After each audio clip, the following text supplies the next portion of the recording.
Je donne la parole à Monsieur le ministre du Congo et du Rwanda, Urundi, pour la lecture de sa déclaration relative au Congo belge.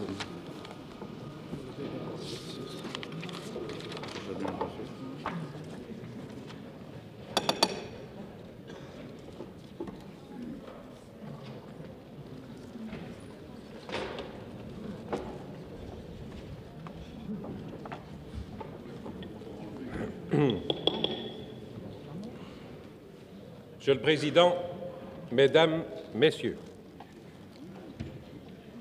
comme il en a manifesté l'intention dans sa déclaration du 18 novembre, le gouvernement entend préciser sa position quant à l'avenir politique et administratif du Congo. Le degré d'évolution des populations congolaises, après plus d'un demi-siècle d'actions civilisatrices sous l'égide de Nord-Roi, permet de faire des progrès nouveaux. Cette action doit s'accélérer, comme s'accélère partout dans le monde moderne l'évolution des institutions et le progrès humain. Les réformes envisagées pour atteindre ce but s'inspirent des suggestions du groupe de travail pour l'étude des problèmes politiques au Congo belge, constitué sous le gouvernement précédent. Ce groupe s'est livré à une large consultation des milieux représentatifs de l'opinion congolaise et a obtenu d'eux des avis pleinement sincères. La Belgique entend organiser au Congo une démocratie capable d'exercer les prérogatives de la souveraineté et de décider de son indépendance. En tant que co-signataire de la Charte des Nations unies, notre pays a d'ailleurs confirmé sa volonté de mener les habitants du Congo au point où ils seront capables de s'administrer eux-mêmes. Toute notre action au Congo s'inscrit de façon continue dans cette ligne de conduite. Sur le terrain politique, un État doit être nanti d'institutions solides, garantes d'une démocratie viable. Il doit respecter les droits de l'homme et les devoirs qu'ils impliquent.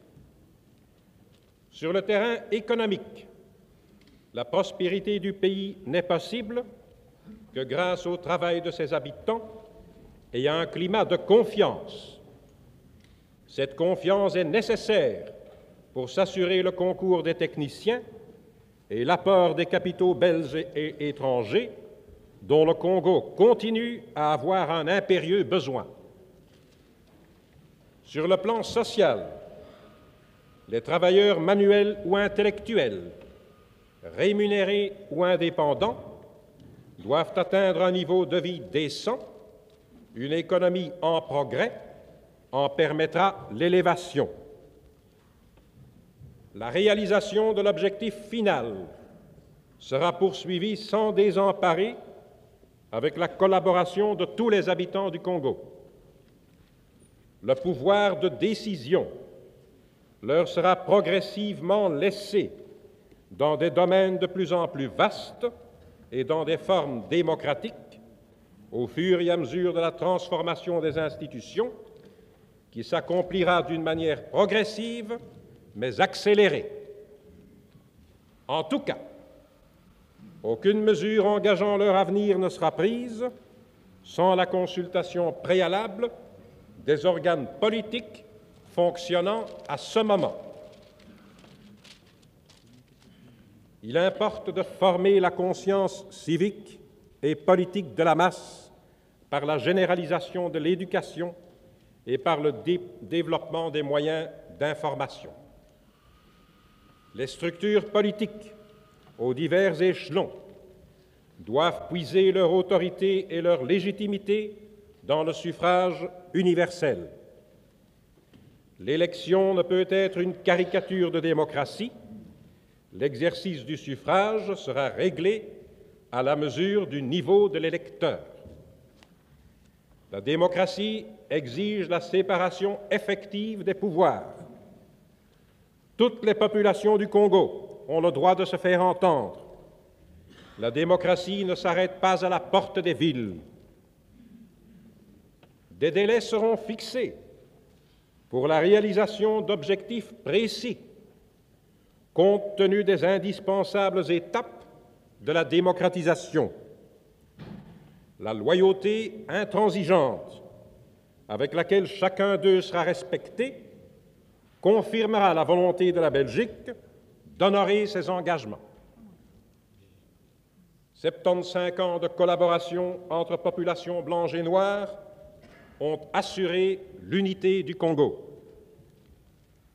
L'étendue du territoire et le développement de son organisation exigent que par un effort de déconcentration et de décentralisation, on rapproche les administrateurs des administrés et les élus des électeurs. Au terme de l'évolution, il est souhaitable, dans l'intérêt des deux pays, que des liens d'association soient maintenus entre le Congo et la Belgique, qui en décideront librement à ce moment. Dans l'esprit qui vient d'être décrit, le gouvernement s'engage à constituer et à développer les structures suivantes. Les conseillers des communes et la large majorité des membres des conseils de circonscription dans les milieux ruraux seront élus au suffrage universel. C'est dès le niveau de ces communautés de base que tous les habitants du Congo s'incorporeront politiquement à la communauté congolaise à égalité de droits et de devoirs. Le territoire, unité régionale de base, sera administré par un conseil composé dans sa large majorité de conseillers élus au suffrage universel. Ces conseillers élus formeront avec les conseillers communaux le collège électoral qui désignera la majorité des conseillers provinciaux et ultérieurement des conseillers généraux. Les conseils des communes et des territoires seront élus fin 1959. Les nouveaux conseils des provinces seront constitués pour la session de mars 1960. Ces délais sont indispensables à la consultation préalable des assemblées consultatives et à la préparation des élections. Le Conseil général du Congo, qui se substituera à l'actuel Conseil de gouvernement, sera l'ébauche d'une Chambre des représentants. Parallèlement au Conseil général, il sera créé un Conseil de législation, ébauche d'un Sénat. Il sera composé de membres élus, notamment par les conseils de province, et de membres nommés comme ceux de l'actuel Conseil colonial dont il prendra la place. Dès mars 1959, chacun des conseils de province désignera 2 conseillers pour siéger au Conseil de législation.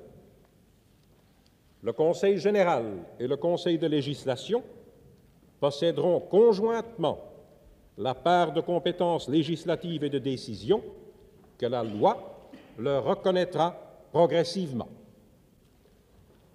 Au cours du développement administratif et politique du Congo, l'autorité exécutive à chaque échelon sera assistée par un collège restreint, émanation du Conseil compétent à ce degré.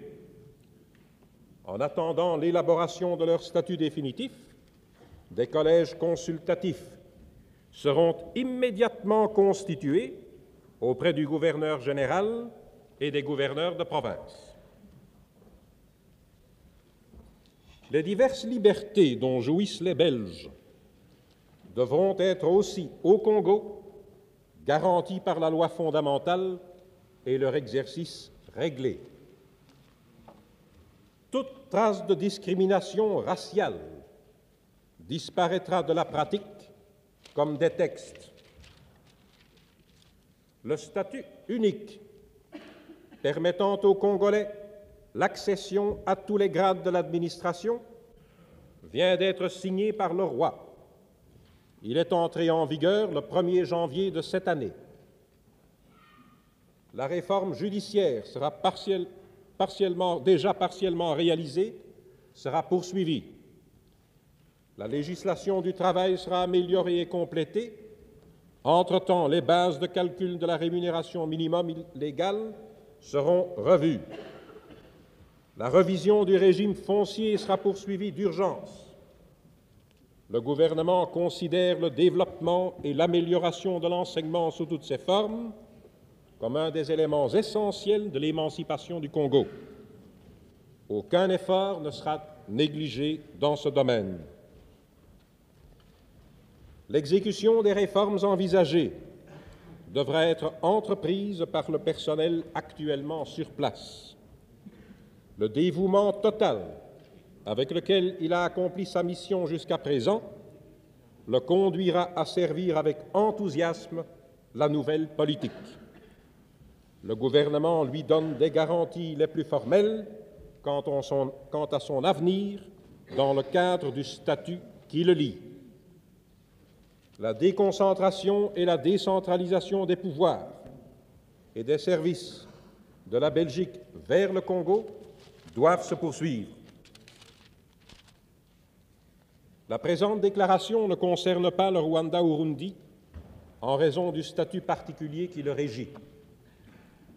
Au moment où ces territoires sont arrivés, eux aussi, à un tournant important de leur évolution, et que le rythme de l'adaptation de la société traditionnelle aux formes démocratiques modernes s'accélère, le gouvernement déclare que, conformément aux vœux du Conseil de tutelle des Nations unies, un nombre croissant de réformes adaptées à ces régions y sera proposé. En énonçant les principaux points de la doctrine qu'il entend mettre en œuvre, le gouvernement réaffirme que le but primordial poursuivi par notre pays est le bien-être des populations congolaises. Ce bien-être dépend essentiellement du développement de l'économie sous toutes ses formes. La prospérité économique ne se conçoit que dans un climat d'ordre, de confiance et de travail. Le gouvernement mettra tout en œuvre pour que ce climat ne soit pas troublé. Par l'exercice de sa souveraineté, la Belgique a assumé des responsabilités à l'égard de tous les habitants du Congo. Au cours de l'évolution politique définie dans la présente déclaration, elle se doit de maintenir une bonne administration et d'en garder le contrôle. Elle se déchargera de cette responsabilité à mesure que les institutions congolaises nouvelles seront capables d'assurer la continuité de l'ordre, le respect des engagements publics et privés et la protection des personnes et des biens. En proposant aux populations congolaises et belges des vues politiques hardies mais sages, le gouvernement reste fidèle aux principes qui, traditionnellement, ont inspiré l'œuvre civilisatrice de la Belgique au Congo. C'est vers l'avenir qu'il appelle chacun à tourner résolument les regards. Le peuple congolais fera la démonstration de sa sagesse et de sa maturité en entreprenant avec nous l'édification des structures nouvelles et en assumant avec conscience les graves responsabilités de son avenir.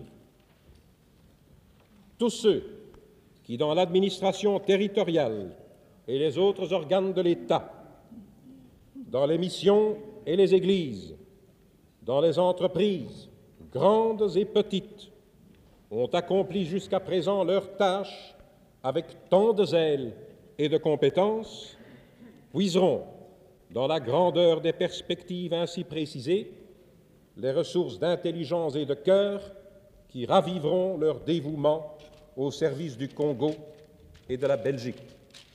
La Belgique prend vis-à-vis des populations congolaises un engagement solennel.